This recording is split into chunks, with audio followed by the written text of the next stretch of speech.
Ngaaka Blindé tontu na classe One Lyrical Djiby Seye nag la ko tuddee mooy titre bi te Djiby Seye ku ko xam ni comédien bu xoromu la c'est-à-dire que Ngaaka dafa bëgg a wax ni One Lyrical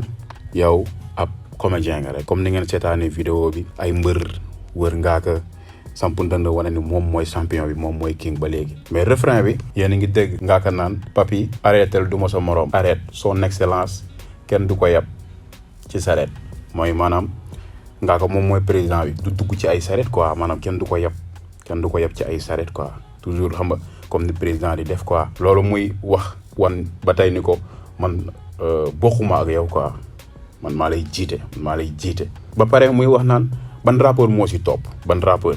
moom tey mi ngi woote ban rappeur moo si topp ana ñi nga xamante ni dañoo waxoon après màggal gi muy waa Akhlou Brick Ngaaka bu mu defee Nowlet Jazz 1 bi daf ci xoosoon waa Akhlou Brick wax leen ni leen damay jënd soo ko siem xool waa Akhlou Brick ni ñuy def mais Akhlou Brick boobu ba léegi déggaguñ leen ñoom it xaw ma dañuy xaar tamit gàmm gi jàll wala déet daal mais en tout cas nee naan Akhlou Brick yéen ana ngeen màggal gi jeex na mais yamu si mi ngi naan One Lyrical yow rapportu Fosco nga lan mooy rapportu Fosco parce que Fosco bu jubee ku ne da ngay nekk rappeur te maanaam at ba at la Fosco di am kon c'est-à-dire que nee na ko yow rapportu Fosco nga quoi mu ni One Lyrical laaj ma Boy Golo kan mooy Boy Golo kan moo fi am logo golo bi Dip Doundou Guiss lay wax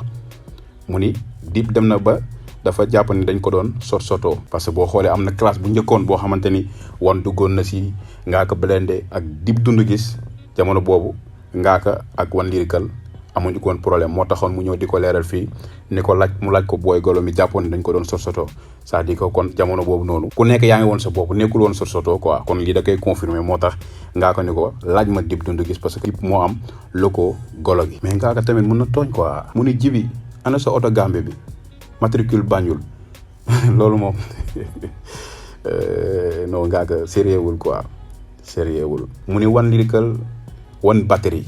4x4 batterie 4x4 daf ko bëgg a delloo ni ko yow da nga yàgg mu ni ko maa ngi dawal Tesla gis nga soo paanee ma may la lu si topp yaa ma gën a xam ma may la dafa saaga foofu daan ni courant parce que Tesla courant la kon c'est-à-dire que batterie 4x4 il faut nga mas ko muy doo ko dem kon Ngaaka moom nee na ko maa ngi dawal si oto yu tooy yow ngay dawal ay 4x4 yoo xam ni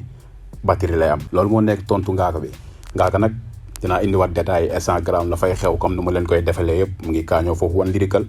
One Lyrical tamit mi ngi nekk ci benn salon coiffure toog di seetaan vidéo Ngaaka bi si gars yi dama leen di bàyyi